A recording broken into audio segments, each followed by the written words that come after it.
Bom dia, irmãos. Bom dia. Deus abençoe a todos. Convido a Santa e Amada Igreja para a leitura do Salmo 8. Como convocação a este culto, leremos o Salmo 8. A glória divina e a dignidade do Filho do Homem. Salmo 8. Ó Senhor, Senhor nosso, quão magnífico em toda a terra é o teu nome, pois expuseste nos céus a tua majestade. Da boca de pequeninos e criança de peito, suscitaste força por causa dos teus adversários, para fazeres emudecer o inimigo e o vingador. Quando contemplo os teus céus, obra dos teus dedos, e a lua e as estrelas que estabeleceste, que é o homem que dele te lembres, e o filho do homem que o visites. Fizeste-o, no entanto, por um pouco menor do que Deus, e de glória e de honra o coroaste. Deste-lhe domínio sobre as obras da tua mão, e sob seus pés tudo lhe puseste, ovelhas e bois todos, e também os animais do campo, as aves dos céus e os peixes do mar, e tudo o que percorre a senda dos mares. Ó Senhor, Senhor nosso, quão magnífico em toda a terra é o teu nome. Convido a Santa e Amada Igreja que se coloque em pé. Louvemos a Deus com o Salmo 8. Salmo 8. Ó Senhor, nosso Senhor, quão magnífico é o nome teu, em toda a terra, ó Deus, quão magnificente é. Tua majestade, céus, que expuseste, pois os céus,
Convido a Santa e Amada Igreja para uma oração de invocação. A exemplo de Cristo, que esvaziou-se da sua glória para humildemente se fazer um de nós, esvazie-se de tudo agora que habita a sua mente, que concentre-se apenas em prestar um culto verdadeiro de louvor e receber a instrução do seu Deus neste momento. Vamos fazer uma oração de invocação. Oremos. Pai eterno e santo, Deus Pai, Filho e Espírito Santo, Senhor excelso e sublime, Pai das luzes, Deus de toda a glória, Senhor Criador dos céus e da terra, Deus bondoso, justo juiz, misericordioso, gracioso, Senhor Deus todo-poderoso, a Ti rendemos adoração e glória, Senhor. E aqui estamos, Deus, neste momento, Senhor, reunidos, Pai, em santa comunhão, nos unindo a todos aqueles, Deus, nos céus e na terra, que neste teu dia, dia do Senhor, se reúnem, Deus, para cultuar o seu nome, Senhor, para aprender dos teus feitos, para serem instruídos, Deus, em toda a sua santa palavra, e para cultuarem, Deus, em espírito e em verdade, teu santo e maravilhoso nome. Reconhecemos, entretanto, Senhor, que somos falhos e pecadores, e lhe pedimos, Deus, sinceras desculpas. Pedimos perdão, Deus, pelas nossas falhas e pecados. E rogamos a Ti neste momento, Deus, que envie Teu Santo Espírito, que nos instrua, Deus, nos ensine como cultuá-lo da maneira que o Senhor deseja, Deus, da maneira que o Senhor quer receber este culto. Também lhe pedimos, Deus, pelo Teu favor e graça, que Teu Santo Espírito venha nos iluminar, ó Deus, na palavra já revelada, para que possamos, ó Senhor, entender e receber com bom grado as Tuas instruções. Muito obrigado, Deus, pela Tua graça e amor. Muito obrigado, Deus, pelo Teu favor por nós. Receba, Senhor, nós esperamos que este culto lhe agrade.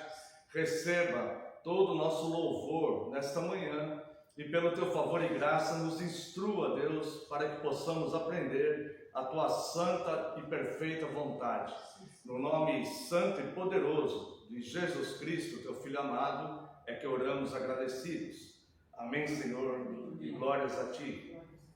Vamos ao voto da nossa segurança. Amada Igreja do Senhor Jesus Cristo, onde está o nosso socorro? O nosso socorro está em o nome do Senhor, Criador dos céus e da terra. Graça a vós outros e paz, da parte de Deus, nosso Pai, e do Senhor Jesus Cristo. Os amados irmãos, podem assentar-se.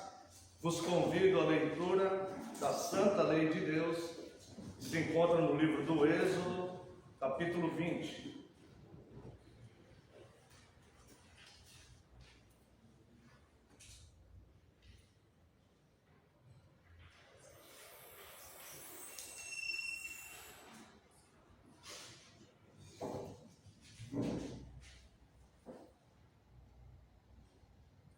Êxodo, capítulo 20, leiamos a Santa Lei de Deus. Então falou Deus todas estas palavras: Eu sou o Senhor teu Deus, que te tirei da terra do Egito, da casa da servidão. Não terás outros deuses diante de mim. Não farás para ti imagem de escultura, nem semelhança alguma do que há em cima nos céus, nem embaixo na terra, nem nas águas debaixo da terra. Não as adorarás, nem lhes darás culto, porque eu sou o Senhor teu Deus, Deus zeloso, que visita a iniquidade dos pais e dos filhos, até a terceira e quarta geração daqueles que me aborrecem. E faço misericórdia até 1000 gerações daqueles que me amam e guardam os meus mandamentos. Não tomarás o nome do Senhor teu Deus em vão, porque o Senhor não terá por inocente o que tomar o seu nome em vão. Lembra-te do dia de sábado para o santificar. 6 dias trabalharás e farás toda a tua obra. Mas o 7º dia é o sábado do Senhor teu Deus.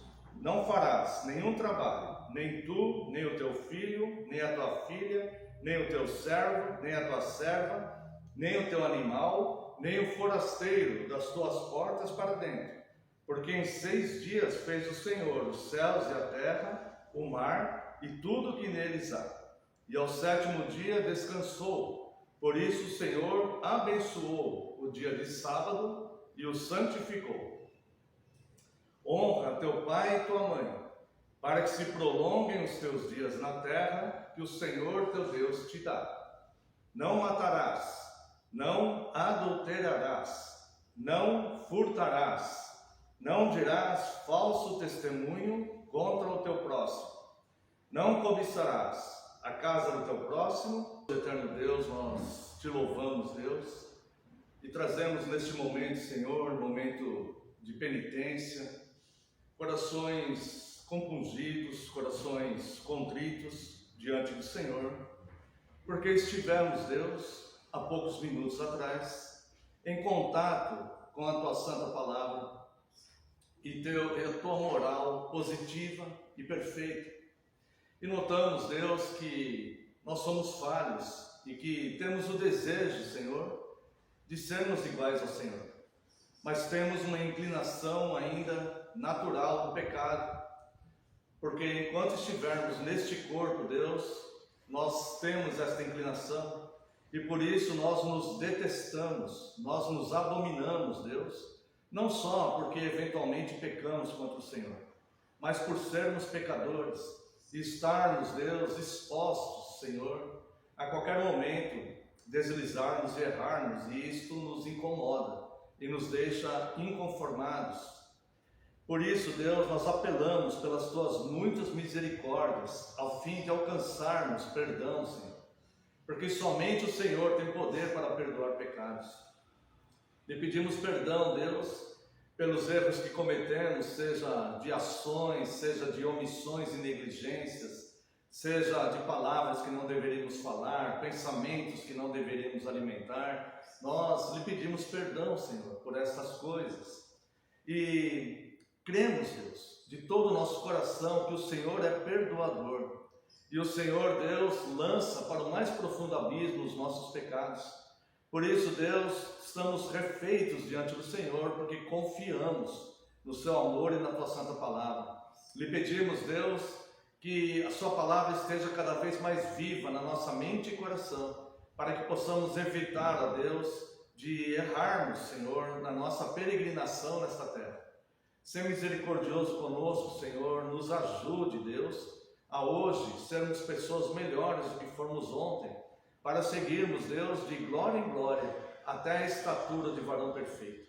Perdão, Senhor, pelas nossas falhas e pecados, e se alguma vez fomos infiéis, ó Deus, em alguma situação da nossa vida, também lhe pedimos perdão por isso.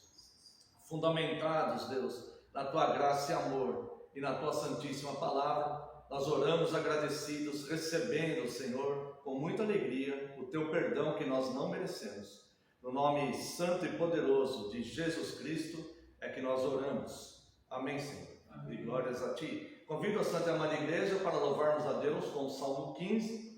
Durante este salmo, aquele que sentir o desejo de estar ofertando, esse momento será oportuno. Salmo 15. Quem vai orar, Senhor, no teu santo templo? Quem há de residir no teu monte, ó Deus?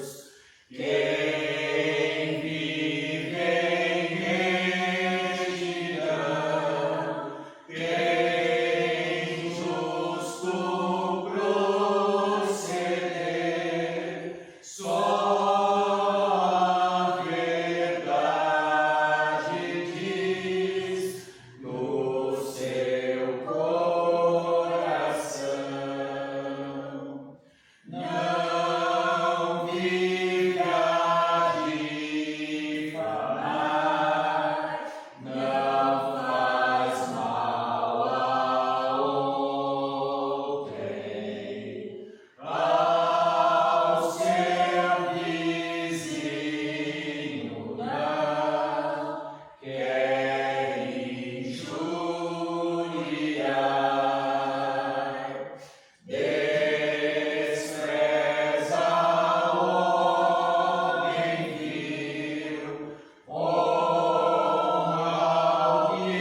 Socorro algum jamais pensa receber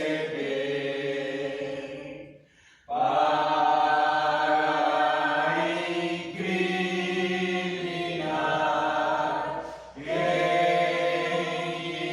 inocente é, quem assim proceder não se abalará.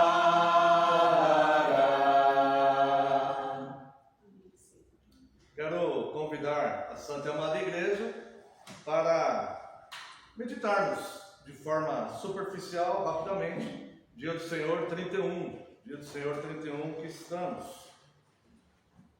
Até o Dia do Senhor passado, até o Dia do Senhor 30, o Catecismo nos leva a meditar acerca dos sacramentos. Nós vimos acerca da palavra de Deus e dos sacramentos, né? Nós vimos que aquelas cerimônias todas que haviam na lei levítica, né?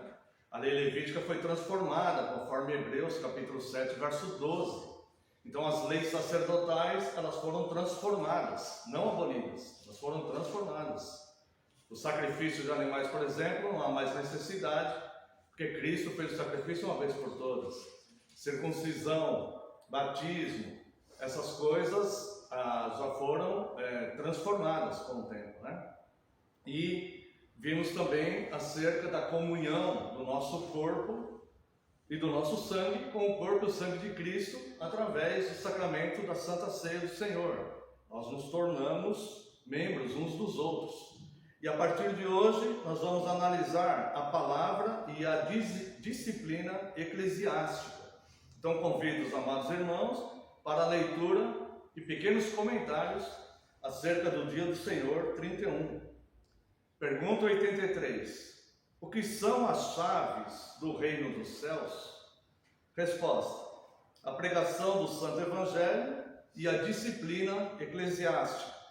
É por esses dois meios que o reino dos céus se abre para os que creem e se fecha para os incrédulos. Bem, nós vimos o Senhor Jesus quando estava instituindo a sua igreja, lembrando que o conceito de igreja sempre existiu. Deus sempre mandou o seu povo congregar, né? Quando Deus levanta Moisés como libertador do povo do cativeiro egípcio, Deus mandava Moisés com uma missão clara diante do faraó, rei do Egito, dizendo: deixe meu povo ir para que me sirva, para que me preste culto. Essa era a ordem de Deus. Deixe meu povo ir para congregar, para me servir, para me prestar culto no deserto. Ao chegar no deserto, depois de todo aquele processo, né, das pragas e tudo mais, ao chegar no deserto, Deus institui então o sacerdócio levítico, suas leis, e Deus manda levantar o tabernáculo. E Deus organiza como seria o tabernáculo, né?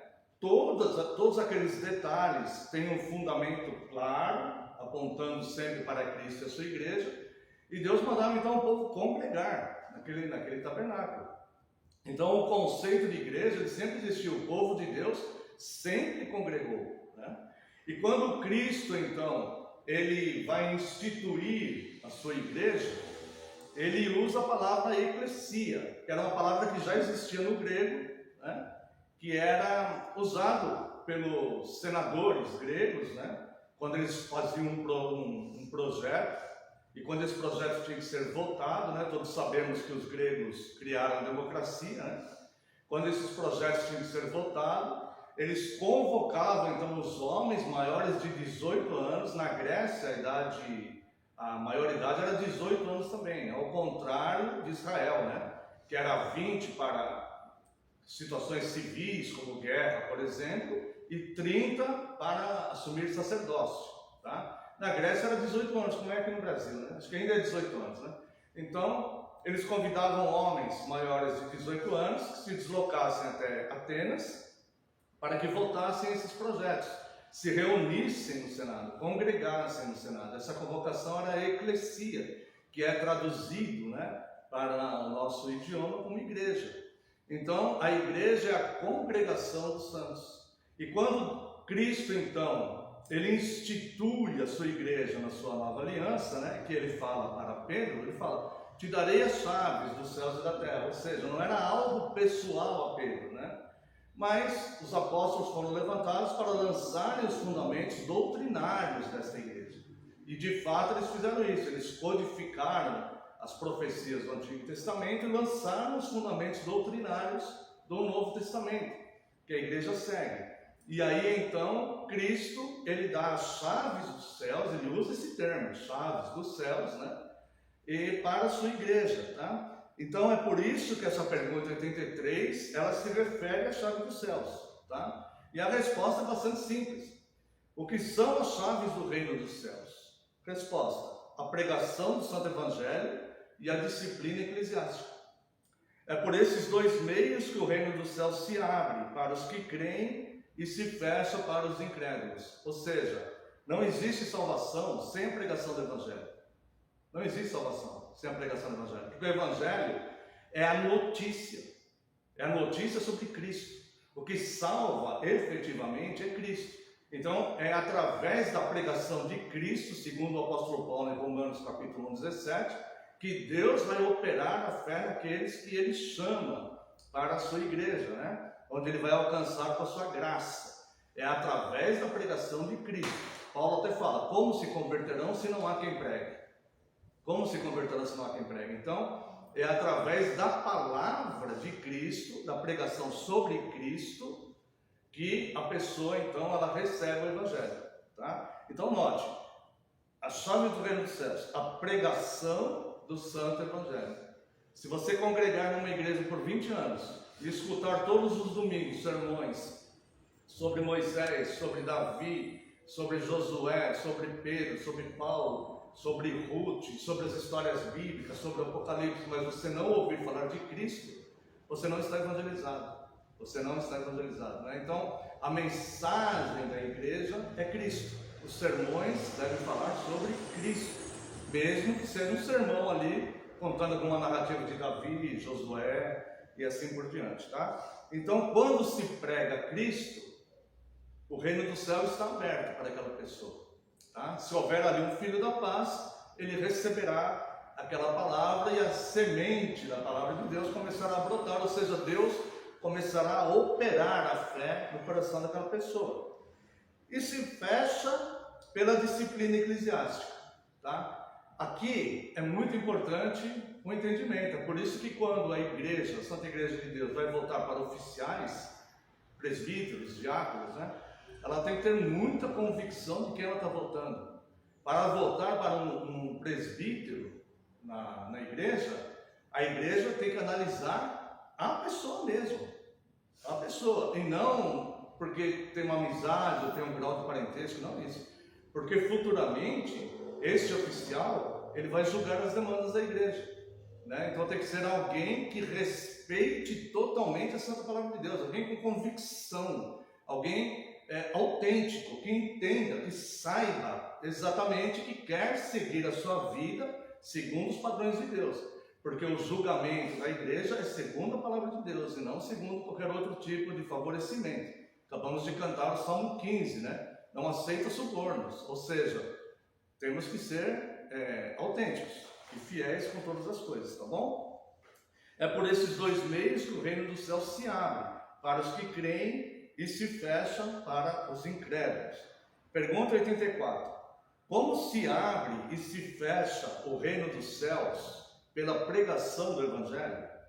De acordo com o mandamento de Cristo, o reino dos céus se abre quando se proclama e se testifica publicamente a todo crente, individual ou coletivamente, que Deus de fato perdoou todos os seus pecados por causa dos méritos de Cristo, sempre que aceitam a promessa do Evangelho com fé verdadeira. Tá? É necessário que a pessoa que a igreja, os oficiais ou os membros, quando estão proclamando Cristo para a vida de alguém, quando estão proclamando a verdade de Cristo, é necessário que essas pessoas ensinem aos seus ouvintes que há uma substituição.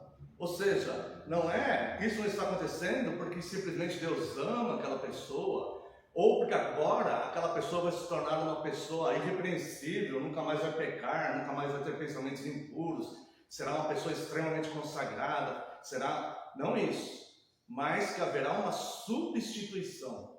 Ou seja, a partir de agora, se você se submete a Cristo de todo o seu coração, se esse é o seu desejo de abraçar a fé em Cristo, e você se submeter a Cristo, há uma substituição. Deus não olhará mais para este homem pecador, mas verá os méritos de Cristo em você. Tá? Então há uma substituição, assim como foi com Barrabás. Houve uma substituição. Barrabás foi livre e Cristo pagou a pena. Exatamente assim acontece com cada ouvinte do Evangelho. Essa é a pregação do Evangelho. Deus verá Cristo em você. E é por isso que você será justificado. E é por isso que não haverá mais condenação para você. E a sua resposta para Deus, caso aconteça essa regeneração sincera, a sua resposta para Deus será gratidão. E você seguirá e procurar ser sempre um cristão fiel por gratidão a Deus.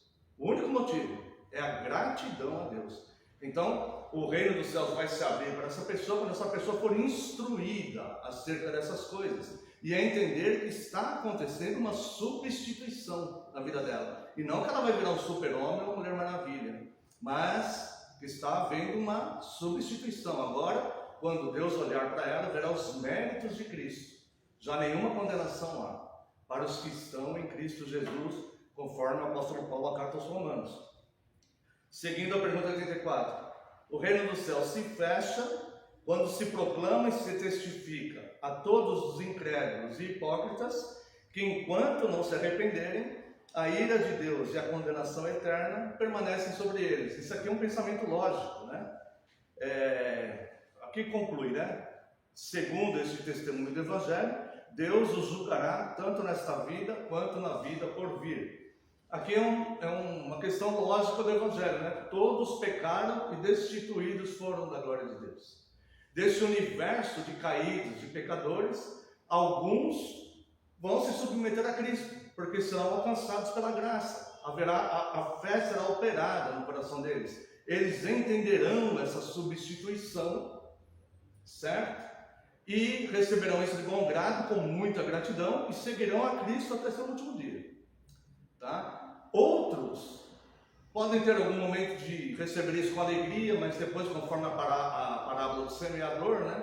Essa pessoa pode esfriar os cuidados do mundo, a preocupação com as riquezas, enfim, qualquer outra situação, né? Pode endurecer o seu coração e ele simplesmente abandonar. Este nunca foi chamado. Ele teve um contato, sentiu uma alegria, mas não prosseguiu adiante.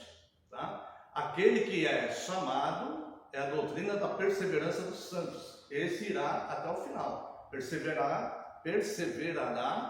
até o fim da sua caminhada. Tá? Então, obviamente, o reino dos céus se fecha quando se proclama e se testifica a todos os incrédulos e hipócritas que, enquanto não se arrependerem, a ira de Deus e a condenação eterna permanece sobre eles. É como o apóstolo Paulo fala, são filhos da ira. Né? Então, para essas pessoas não houve a substituição. Quando Deus vai olhar, o rosto de Deus se volta. Abacuque diz, seus olhos não podem ver o mal. Deus detesta e abomina o mal e o pecado. Então Deus vê pecado naquela pessoa. Essa pessoa não está justificada. Por isso a necessidade urgente que temos de Cristo. Tá? Precisamos dessa substituição. Pergunta 85. Como se fecha e se abre o reino dos céus pela disciplina eclesiástica? Aqui é bastante importante os irmãos terem uma atenção. De acordo com o mandamento de Cristo, aqueles que se chamam de cristãos, mas que se mostram não cristãos na doutrina ou na vida, devem ser, em primeiro lugar e de modo fraternal, admoestados mais de uma vez. Note aqui algo bastante importante, tá? Primeiro, assim como na igreja verdadeira, a igreja verdadeira ela tem suas marcas. Nós não precisamos que ninguém nos ensine qual é a igreja verdadeira. A igreja verdadeira tem suas marcas. A Bíblia nos ensina quais são as marcas da igreja verdadeira, tá? Quando alguém está se comportando, dizendo ser cristão, mas se comportando como não cristão na igreja verdadeira, essa pessoa ela não poderá continuar dessa forma dentro da igreja, porque a comunidade é santa, a noiva é irrepreensível, certo? Cristo virá buscar a noiva verdadeira, não a falsa. A noiva verdadeira estará adornada e irrepreensível para o seu noivo. Esta é a igreja que Cristo vem buscar. Então compete aos oficiais da igreja zelarem para que esta igreja seja uma comunidade santa. Não que os homens, as pessoas, não falhem, não errem, pecam, mas enquanto igreja, não pode haver imoralidades, não pode haver infidelidades, não pode haver problemas de enriquecimento ilícito, nada. A igreja tem que ser santa. Então compete aos oficiais zelarem para que a igreja continue santa, confiável, genuína. Se no meio da igreja houver pessoas que estão vivendo desordenadamente, obviamente essas pessoas não podem estar no meio da comunhão. Mas note algo bastante importante aqui. Vamos ler novamente.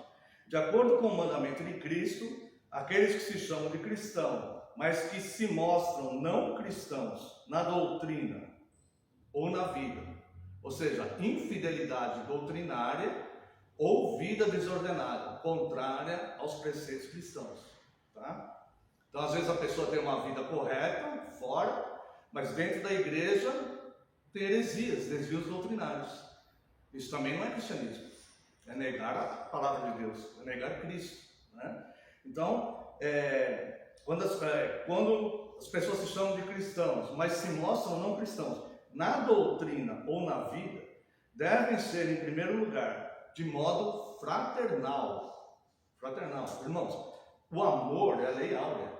O amor é a lei do reino dos céus. Deus é amor. Não se faz nada na igreja sem amor. Mesmo que se esteja certo, mesmo detendo a verdade, não se age com falta de amor com ninguém. Dentro do reino dos céus, principalmente dentro da igreja de Cristo, nós não temos autorização para não amar ninguém e não agir sem amor com as pessoas, sem preocupação. Nós devemos amar cada um, tá? Então, olha só. Em primeiro lugar, de modo fraternal, admoestados, agora note, mais de uma vez. Isso aqui se chama longanimidade. A igreja tem que ter longanimidade com as pessoas. Nem sempre as pessoas conseguem resolver os seus problemas de uma hora para outra.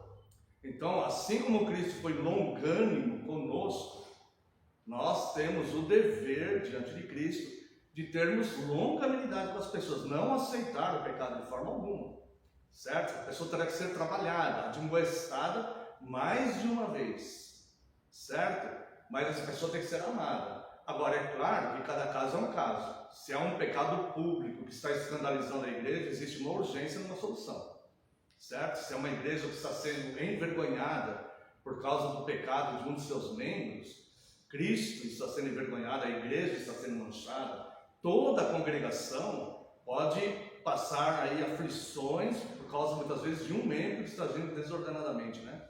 Então depende de urgência. Então cada caso é um caso, tá? Estamos falando aqui de forma genérica, né? Deve haver longanimidade. Se não abandonarem seus erros nem sua impiedade, devem ser denunciados à igreja, isto é, aos presbíteros. Se também não derem ouvidos às admoestações deles, serão proibidos de participar dos sacramentos e excluídos da congregação cristã, pelos presbíteros e do reino de Cristo pelo próprio Deus. Serão novamente recebidos como membros de Cristo e da igreja, quando prometerem e demonstrarem verdadeiro arrependimento. Então o que nós temos que entender é que existe a responsabilidade, por isso é muito difícil a pessoa se tornar membro de uma igreja reformada. É muito difícil se tornar membro de uma igreja reformada. É um processo demorado, demora, certo? Não é algo da noite para o dia. Mas a pessoa vai compreender todas essas doutrinas, né? Será ensinada a ela, e ela vai ver se realmente é aquilo que ela quer, né? Nenhum momento vai acontecer da pessoa falar, poxa, eu não sabia que tinha isso. E a igreja também vai conhecer o membro que ela futuramente estará rolando no meio da comunidade cristã. Então, a igreja, ela tem que ser santa. Não importa o seu número. Ela tem que ser santa, né? Tá? E as coisas, então, devem ser tratadas com amor. Caso alguma pessoa que caiu em algum erro, em algum momento, essa pessoa não quis se retratar, se recusou e chegou ao caso da excomunhão, um caso extremo, porque a excomunhão é algo muito duro. A excomunhão é algo muito duro. Como o apóstolo Paulo fala, é entregar a pessoa para Satanás. E a excomunhão, ela não é uma punição, mas é uma última tentativa com a intenção dessa pessoa ver, cair em si, perceber o que ela está, a loucura que ela está cometendo, se arrepender e voltar para Cristo. Essa é a intenção, mas é a última, não é uma punição. É uma última tentativa de salvar uma alma, né? Que Cristo salve a alma, como diz aqui, né? Será excluído do reino pelo próprio Cristo, pelo próprio Deus, né? Então, é uma tentativa dessa pessoa se quebrantar diante de Deus, se arrepender e voltar. É muito melhor ela ficar na comunhão dos santos, tá? Então, se ela se aconteceu isso, e ela um dia se arrependeu e reconheceu que estava errado, falou, não, eu quero viver a vida cristã, então será novamente recebido como membro de Cristo e da igreja, quando prometerem, demonstrarem verdadeiro arrependimento, tá? Então assim termina o dia do Senhor 31 e a segunda parte do catecismo. O catecismo é dividido em 3 partes, né? Nossa miséria, certo? A graça de Deus, né? Como nos mantemos fiéis. E a terceira parte, que se Deus permitir começaremos no dia do Senhor 32, a nossa gratidão, que é a nossa resposta a Deus. Quero convidar a Santa e Amada Igreja para louvarmos a Deus com o hino 510. Se alguém ficou com alguma dúvida acerca do dia do Senhor 31, o pastor estará disponível. Nós não temos tempo hábil, né, no culto, mas o pastor estará disponível para trazer os esclarecimentos que os irmãos necessitarem. Hino 510.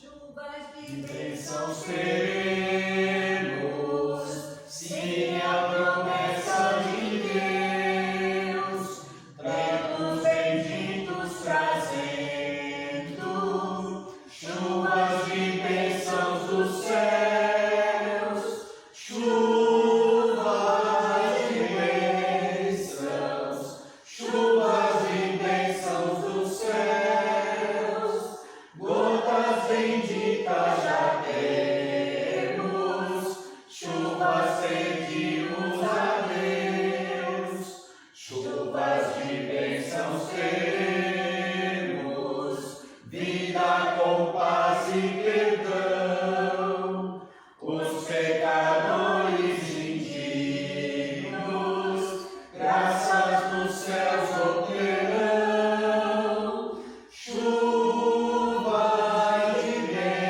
bênçãos, chuvas de bênçãos dos céus, gotas benditas já temos, chuvas pedimos a Deus, chuvas de bênçãos teremos, manda-nos já ao Senhor, dá-nos os frutos benditos dessa promessa de amor, chuvas de bênçãos,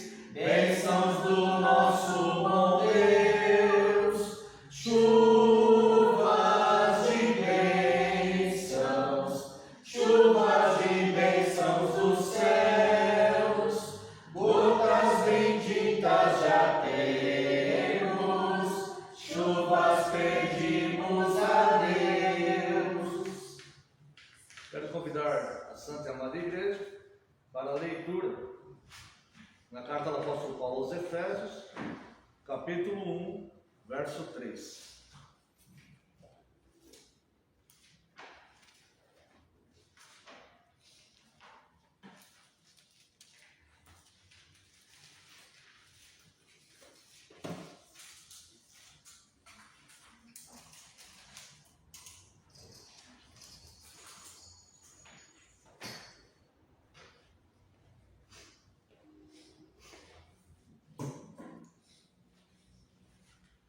Carta do apóstolo Paulo aos Efésios, capítulo 1, verso 3.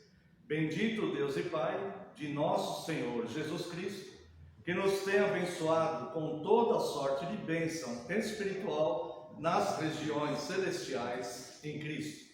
Até aqui, convido a Santa Amada Igreja para uma breve oração. Oremos. Pai excelso, grande, eterno, único Deus vivo, Senhor Deus que nós amamos, respeitamos, adoramos e procuramos seguir, ó Deus, teus preceitos. Nós te agradecemos por ter nos enviado Cristo. Nesse momento, Deus, nesse momento de culto, em que estamos louvando ao Senhor, lhe pedimos, Deus, que nos traga a instrução pela tua santa palavra. Nesse momento, Deus, estamos diante dela, a tua santa palavra.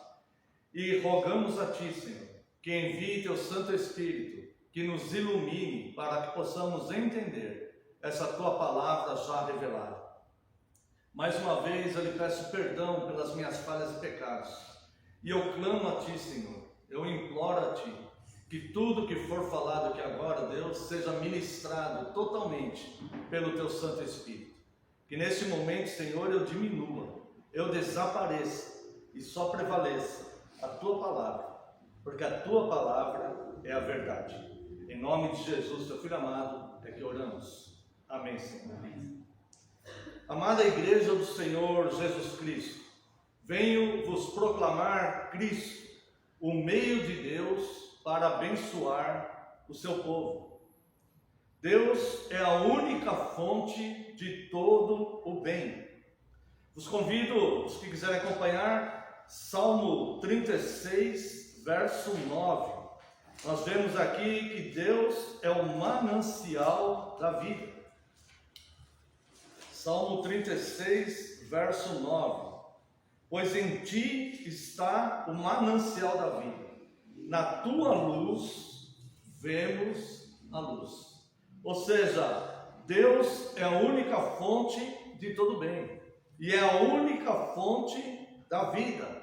Sendo assim, um dia de vida na vida de uma pessoa, uma hora de vida que uma pessoa tenha, já é graça sobre graça. Cada minuto que passamos aqui é graça de Deus que nos concede isso, por algum propósito benéfico, bom, santo e perfeito. Ou seja, Deus é manancial da vida. Além do mais, só podemos ver a luz na própria luz de Deus. Ou seja, a luz do conhecimento humano não é capaz de revelar às nossas mentes, aos nossos corações e às nossas almas a grandeza de Deus. Somente o próprio Deus, somente na luz do próprio Deus, que são as Escrituras, que é lâmpada para os nossos pés, é que nós encontramos a luz verdadeira para o nosso caminho.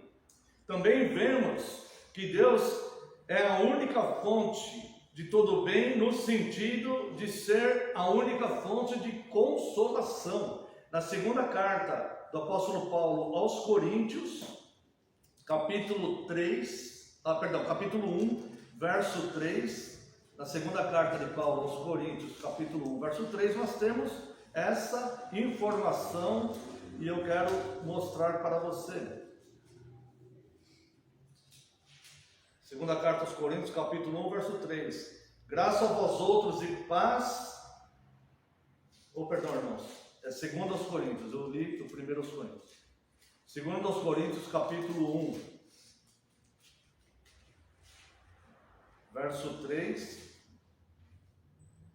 Bendito seja o Deus e Pai de nosso Senhor Jesus Cristo, o Pai de misericórdias e Deus de toda consolação. Ou seja, se há algum consolo efetivo para a nossa vida, esse consolo provém de Deus. Que Deus é o Pai de toda consolação. Além disto, é nele que vivemos, é nele que nos movemos e é nele que nós existimos, segundo a declaração do apóstolo Paulo no Areópago, na Grécia, em Atenas, relatado em Atos dos Apóstolos, capítulo 17, verso 28. Quando o apóstolo Paulo usa a questão daqueles pagãos fazerem um altar para um Deus desconhecido, o apóstolo Paulo, então, com muito respeito àquelas pessoas, prega sobre Cristo ali, é sobre esse Deus que vocês não conhecem, que eu venho vos proclamar. E aqui ele dá informações importantes, e no verso 28, ele vem a dizer: pois nele vivemos, explicando sobre Deus e sobre Cristo, pois nele vivemos, e nos movemos, e existimos, como alguns dos vossos poetas têm dito, porque dele também somos geração. Entenda? Deus é o manancial da vida, é a fonte de todo o bem, é o Pai de todas as consolações, e nele nós vivemos. Não há vida fora dele. Algumas pessoas falam sobre a segunda morte no inferno. Cristo reinará no inferno, segundo as declarações do próprio livro do Apocalipse. Cristo e seus anjos reinarão no inferno. Não há vida fora de Deus. Mesmo que o homem não acredite, mesmo que o homem não concorde, mesmo que o homem se rebele contra esta realidade espiritual, ele absolutamente nada pode fazer para mudar essa verdade. Não adianta que o homem ele não vai conseguir prevalecer o seu desejo, a sua opinião, a sua vontade sobre a vontade de Deus, porque nele vivemos, nele nos movemos e nele existimos. E nem tampouco o homem pode afastar-se de Deus, porque Deus é onipresente e está em todos os lugares. Vos convido a mais essa informação no Salmo 139, a partir do verso 7. Um salmo bastante conhecido, um dos salmos mais lindos das Escrituras, que nos confirma tanto a fé em Deus. E veja aqui, Salmo 139, de 7 a 12. Para onde me ausentarei do teu Espírito? Note esse Espírito com letra maiúscula, o Espírito Santo de Deus. Para onde me ausentarei do teu Espírito? Para onde fugirei da tua face? Agora, note a descrição dessa realidade. Como que o homem não encontra vida fora de Deus. É impossível para o homem, não existe um lugar onde Deus não esteja. Deus preenche todos os espaços de todas as coisas. Ele é o dono do espaço. Para onde me ausentarei do teu Espírito? Para onde fugirei da tua face? Se subo aos céus, lá estás. Se faço a minha cama no mais profundo abismo, lá estás também. Se tomo as asas da alvorada e me defendo nos confins dos mares, note a palavra guiar nesse versículo. Ainda lá me haverá de guiar a tua mão. Mesmo aquele que está fugindo da presença de Deus, Deus guia. Deus tem poder sobre o coração humano. Ainda lá me haverá de guiar a tua mão, e a tua destra me sustentará, ou me susterá. Se eu digo, as trevas com efeito me encobrirão, e a luz ao redor de mim se fará noite, até as próprias trevas não te serão escuras. As trevas e a luz são a mesma coisa. Ou seja, não há nada que possa nos afastar de Deus. Ou seja, quer seja uma pessoa regenerada, justificada por Cristo, que olha isso como uma grande bênção de proteção e de cuidado e de providência de Deus, ou seja, um pecador aterrorizado, horrorizado, que olha isso para a sua própria destruição, porque não há para onde ele fugir. O homem pode fugir de um presídio de segurança máxima, mas ele não pode fugir da presença de Deus. Simplesmente isso. Então nós vemos que Deus é a única fonte de todo o bem. Deus é o manancial da vida. Quem tem luz, só tem luz na luz de Deus, senão ele estará em trevas. aquele que passa por aflições e angústias, se alguma consolação o alcança, é porque Deus enviou alguma consolação para alcançá-lo. Porque é nele que nós vivemos, é nele que nós movemos, é nele que nós existimos. E Ele está em todos os lugares, de forma que é impossível nos ausentarmos da presença de Deus. Porque Deus é tudo em todos, conforme Efésios capítulo 4. Ele é tudo em todos os lugares. E este Deus grande, maravilhoso, extremamente poderoso, onisciente, onipresente, que ninguém consegue se ausentar dele, mas que Ele benevolentemente, Ele produz e mantém vida. O Salmo 42 diz que a corça não dá cria sem autorização de Deus.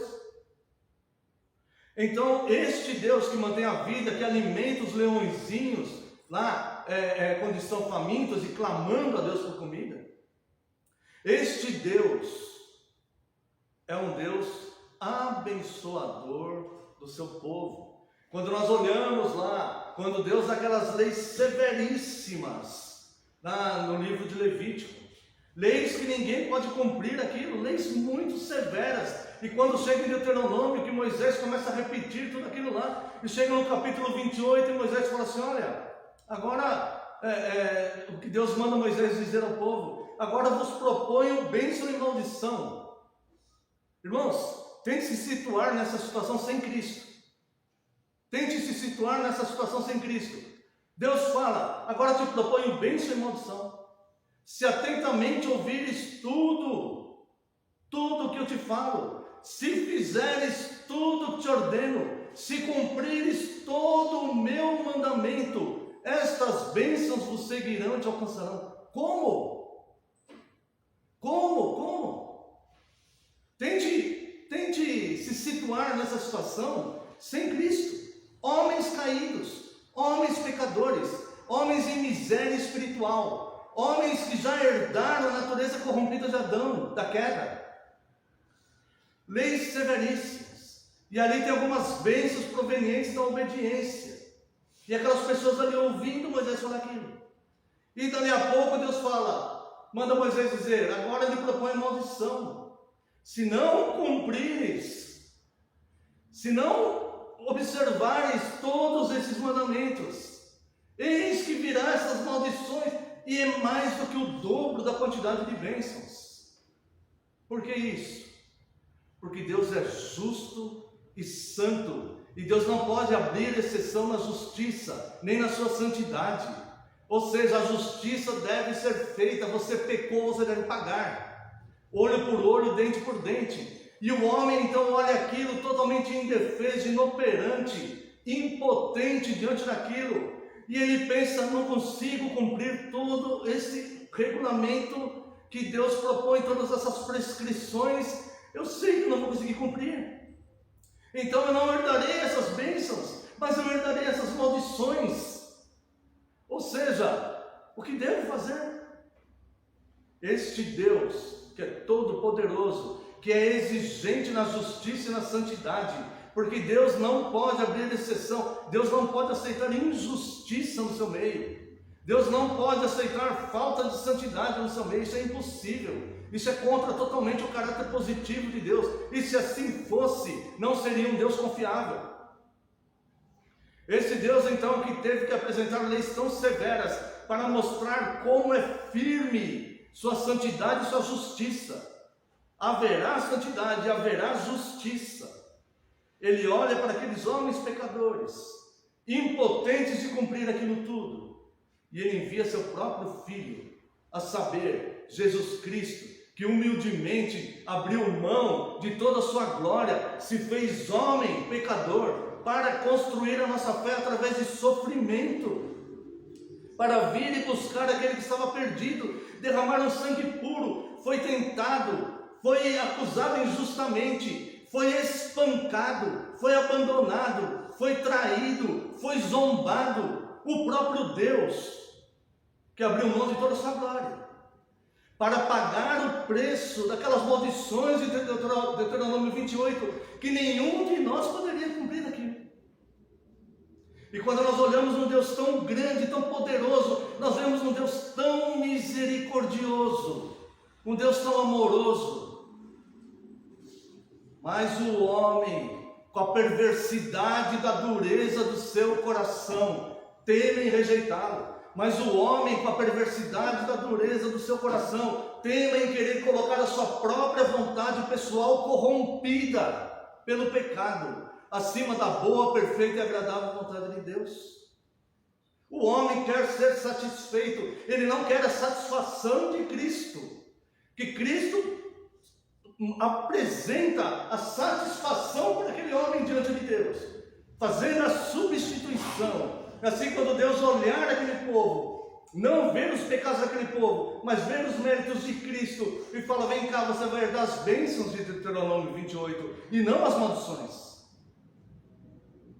Mas o homem insiste no seu breve tempo de vida em querer colocar a sua vontade acima da vontade de Deus. Quanta frustração um homem passa na sua vida. A palavra de Deus diz que eles caem e nem sequer sabem em que tropeçaram. Eles nem conseguem discernir quando eles começam a sofrer as consequências dos seus próprios atos.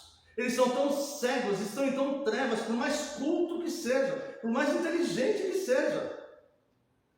Ele está tão perdido em trevas que ele não consegue discernir aonde ele tropeçou.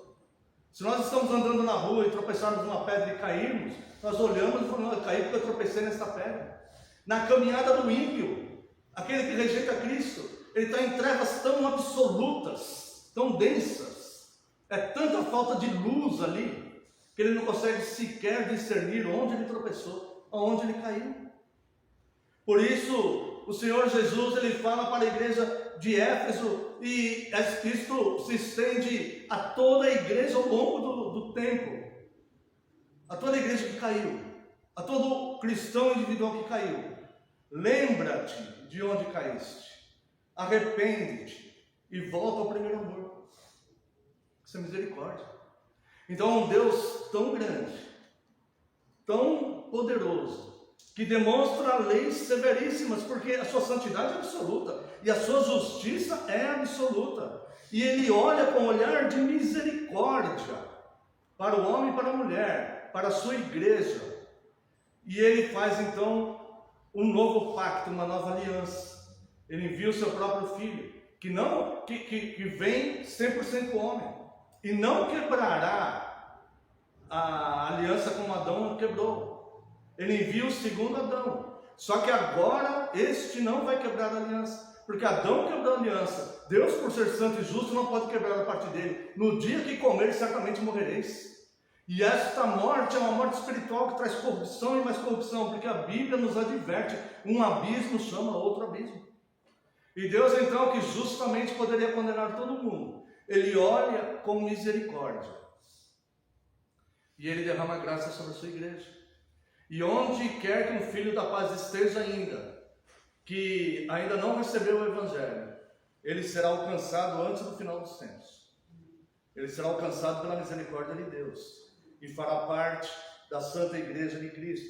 Portanto, é o Deus não só como fonte de todo bem, ele não é só o manancial da vida, não é só o Deus de toda consolação, não é só o Deus onde nós vivemos, nos movemos, existimos nele, não é só o Deus que está em todos os lugares, mas ele é o Deus de todas as bênçãos, conforme nós vimos em Efésios 1:3. Bendito o Deus e Pai de nosso Senhor Jesus Cristo.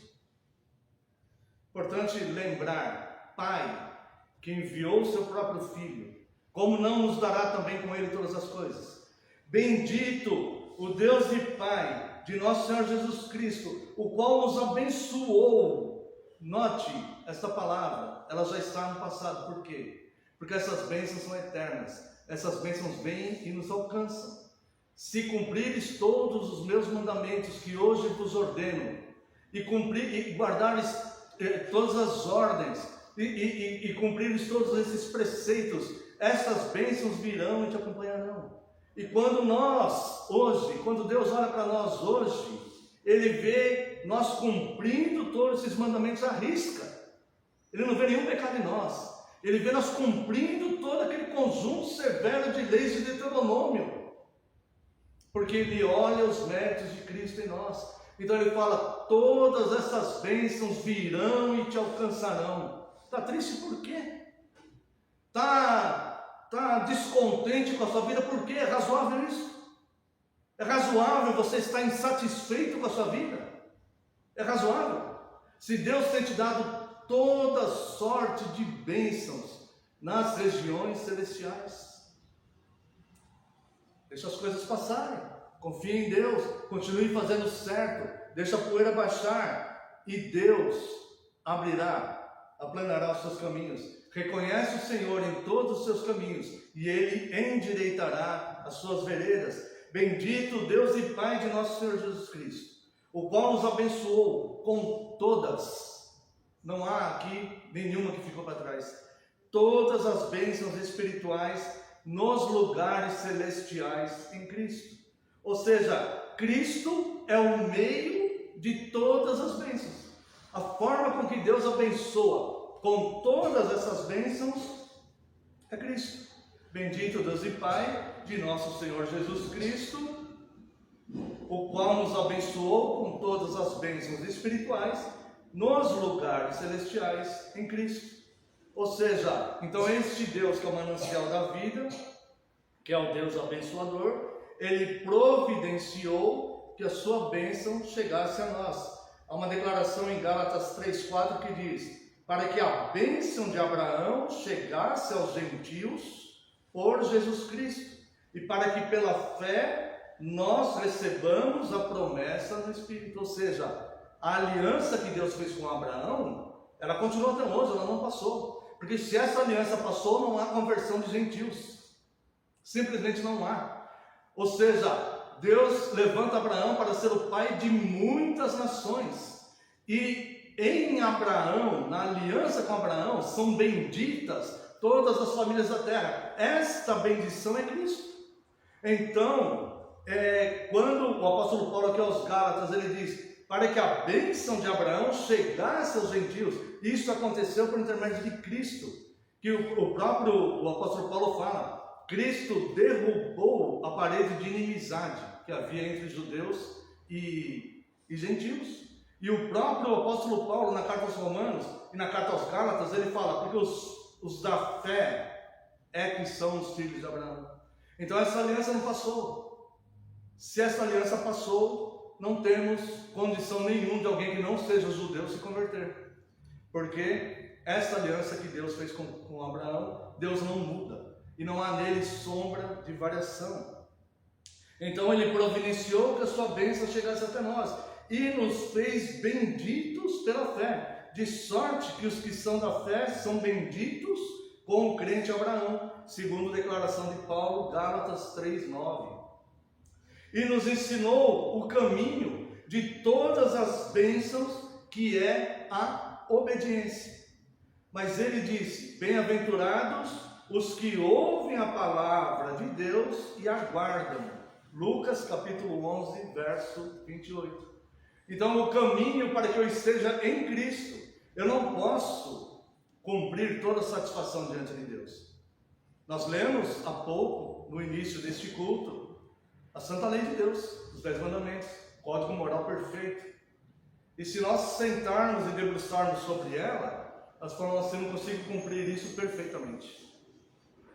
Então eu preciso da justificativa de Cristo, certo? O caminho para eu estar em Cristo e não há condenação em mim é guardar as palavras de Cristo, os mandamentos de Cristo, é vivermos aquele que ouve e guarda no coração essa palavra, para que ele mesmo se policie. Nossa, isso que eu estou fazendo não está de acordo com a palavra de Deus. Nós não somos como irracionais diante da palavra de Deus, que pecamos simplesmente sem saber que estamos pecando, ou porque o mundo, a moda, os amigos estão indo para um lado, então nós vamos sendo influenciados e levados junto com eles. Não, nós temos discernimento espiritual, nós temos a mente de Cristo. Se a nossa família, se a nossa sociedade se os nossos amigos mais particulares estão desencadeando aí para um lado, eu não preciso ir com eles. Ninguém pode me obrigar a ir com eles, eu tenho que ser autêntico e falar não. Nós glorificamos a Deus dizendo não ao pecado, dizendo não ao erro, dizendo não às coisas dúbias, não às coisas tenebrosas. Por isso não, eu tenho condições de viver, eu não sou perfeito, eu sei que eu erro, mas eu não vou viver em pecado. Eu não vou seguir o fluxo da sociedade, porque eu guardo as palavras de Deus conforme Lucas 11:28. O caráter de todas as bênçãos, ela é espiritual. Até o pão que você coloca na sua mesa para você se alimentar, o caráter dessa bênção é espiritual. É Deus que provê para você. É Deus que provê. Lembra o texto que lemos? Bendito Deus e Pai de nosso Senhor Jesus Cristo, o qual nos abençoou com todas as bênçãos espirituais nos lugares celestiais. Toda bênção provém de Deus, todo bem provém de Deus, todas as coisas provêm de Deus. A eternidade das bênçãos está na segunda vinda de Cristo, aguardando a bem-aventurada esperança e o aparecimento da glória do grande Deus e nosso Salvador, Jesus Cristo, conforme nós vemos em Tito capítulo 2, verso 13. Essa eu quero, já indo para a conclusão, ler aqui de mais perto com os irmãos. Tito capítulo 2. Antes nós vamos ler Tito capítulo 1.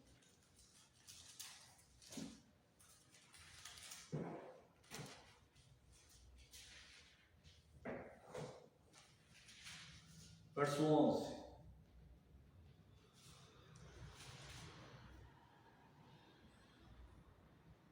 Aliás, Tito capítulo 2, verso 11.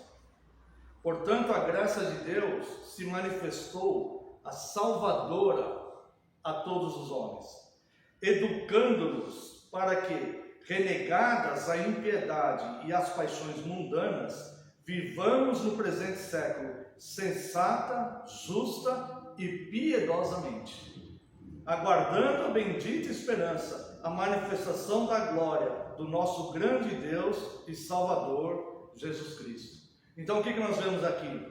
Que a eternidade dessas bênçãos que nós começamos a receber agora, ela vai se consumar na segunda vinda de Cristo. E aqui diz, porquanto a graça de Deus se manifestou salvadora a todos os homens. Não quer dizer toda a humanidade, porque essa carta é dirigida a eleitos. Veja versículo 1, capítulo 1, verso 1.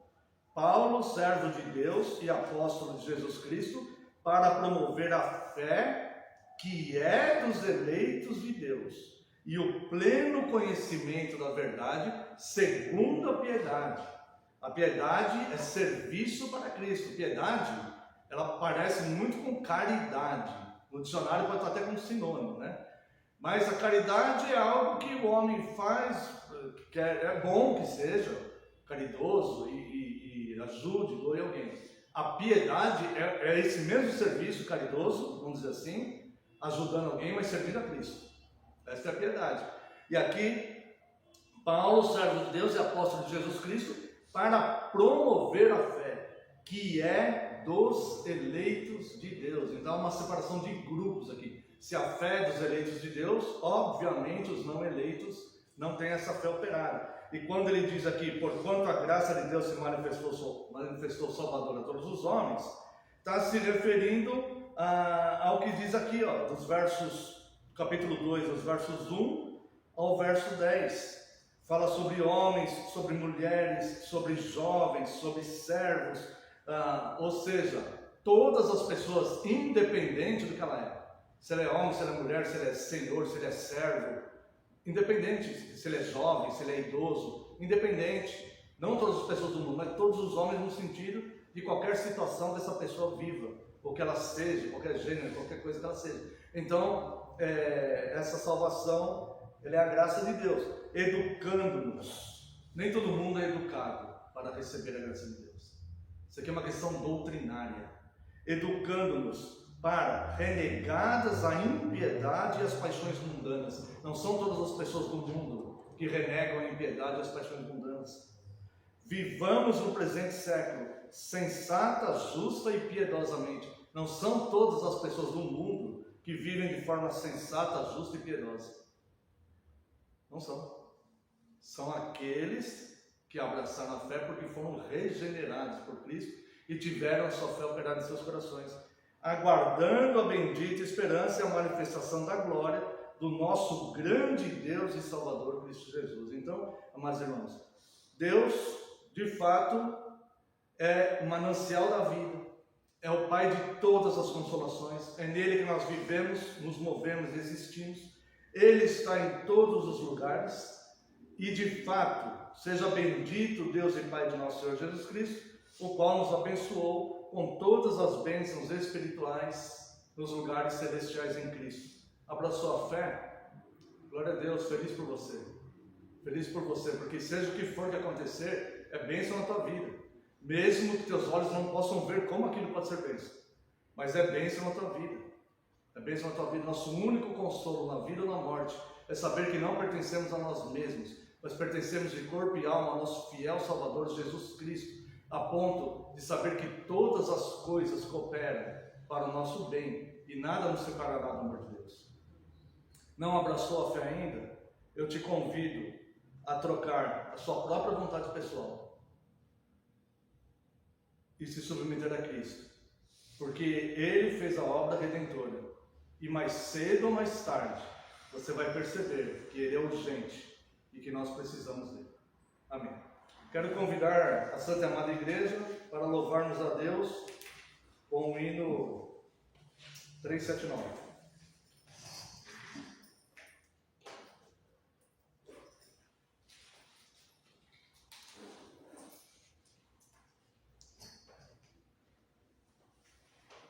Se da vida as vagas procelosas são, se com desalento julgas tudo em vão, contas muitas bênçãos, dize-as de uma vez, e verás surpreso quanto Deus já fez. Contas bênçãos, dize quantas são, recebidas da divina mão, vem dizê-las todas de uma vez, e verás surpreso quanto Deus já fez. Tens acaso mágoas, triste é teu lidar, é pesada a cruz que tens de suportar, contas muitas bênçãos logo exultarás, e fortalecidos dias passarás. Contas bênçãos, dizes quantas são, recebidas da divina mão, vem dizê-las todas de uma vez, e verás surpreso quanto Deus já fez. Quando vires outros com seu ouro e bens, lembra que tesouros prometidos tens. Nunca os bens da terra poderão comprar a mansão celeste que vais habitar. Quantas bênçãos, dizes quantas são, recebidas da divina mão, vem dizê-las todas de uma vez, e verás surpreso quanto Deus já fez. Seja o teu conflito fraco ou forte aqui, não te desanimes, Deus será por ti. Seu divino auxílio, minorando o mal, te dará consolo e galardão final. Quantas bênçãos, dize quantas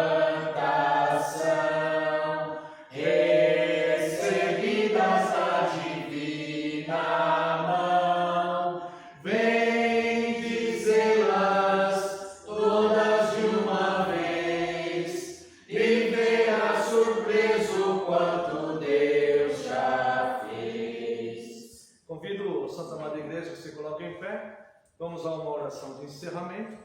Após a oração, a bênção. Após a bênção estar encerrada, eu peço que os irmãos permaneçam sentados. Temos, acho que 2 avisos somente, tá bom? Oremos. Pai eterno e santo, te louvamos, Deus. Te louvamos com corações gratos, Senhor, porque o Senhor, ó Deus, pela sua benevolência, pela sua compaixão, ó Deus, pelas tuas misericórdias, pela tua graça, pelo teu favor, operaste a fé em nossos corações. Muito obrigado, Deus, porque temos luz na tua luz. O Senhor tem nos mostrado, Deus, através da tua santíssima palavra, iluminada pelo teu Santo Espírito, Deus, como o Senhor é gracioso e quantas bênçãos temos todos os dias. Porque a nossa vida, Deus, tudo é bênção, porque o Senhor já nos doou todas as bênçãos nas regiões celestiais por meio de Cristo. E nós te agradecemos por Cristo, Deus, porque o Senhor vê na nossa vida os méritos de Cristo. Muito obrigado, Senhor. Despeça-nos em segurança, Deus, livra-nos de todo mal, permita que tenhamos um domingo de paz, de tranquilidade na tua santa presença, cumpramos, Deus, o restante do dia do Senhor, ó Deus, com nossas famílias, em paz, louvando a Ti. Se for do Teu agrado, Deus, permita que possamos nos reunir muitas outras vezes em torno do Seu nome. E pedimos, Deus, segundo a Tua graça, segundo o Teu favor, se for da Tua vontade, nós pedimos pela cura a alguns enfermos, Senhor. Mas nós sabemos que a Tua vontade é boa, perfeita e agradável, e lhe pedimos que a Tua vontade prevaleça.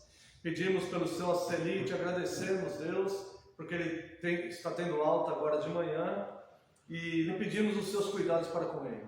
Pedimos, Deus, pela irmã Fátima, também pelo irmão Dirã, também pedimos pelo irmão Bruno, Senhor, que estão enfermos, que o Senhor visite, Deus, esses irmãos, segundo a Tua graça, os familiares, Deus, que o Senhor conforte, console os corações, ó Deus, e nos faça ver, ó Deus, quão grande é o Seu amor para conosco e como a Sua vontade, Deus, ela é boa, Deus, e o Senhor é perfeito em tudo que o Senhor faz. Nós lhe pedimos a cura a eles, mas seja feita a Sua vontade, Deus. Também lhe pedimos que o Senhor estenda a mão aos tentados, traga paz aos aflitos, abençoe a nossa nação, ó Deus, proteja as mulheres, as crianças, Deus, forneça, Deus, a providência, Deus, para os chefes de família, Senhor. Abençoe as autoridades que possam fazer leis mais justas, Deus, para que nós tenhamos tempos de paz. Já lhe pedimos pelas próximas eleições, Senhor, que prevaleça sempre o Teu amor pela nossa nação, Deus, a Tua vontade. Mas se a Tua vontade, Deus, for de punição a essa nação, nós reconhecemos, Deus, a Tua grandeza. Lhe pedimos então pela Tua igreja, Deus. Guarde e proteja a Tua igreja, abençoe a Tua igreja espalhada em todo o mundo, Senhor, e traga paz a Jerusalém. Oramos no nome santo e sagrado de Jesus Cristo, Seu Filho amado. Amém, Senhor, e glórias a Ti. Receba a bênção, irmãos. Que a graça do nosso Senhor Jesus Cristo, o amor do Deus Pai e a comunhão e as consolações do Espírito Santo sejam sobre vós, agora e para todos sempre. Amém e amém.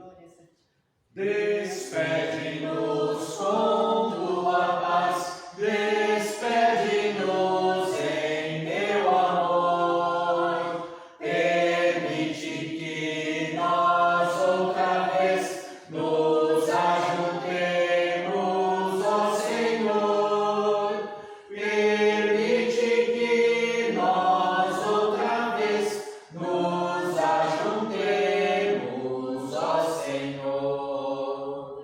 Os irmãos podem sentar, está encerrado, irmãos. Deus abençoe a todos, mas só um minuto que temos alguns avisos.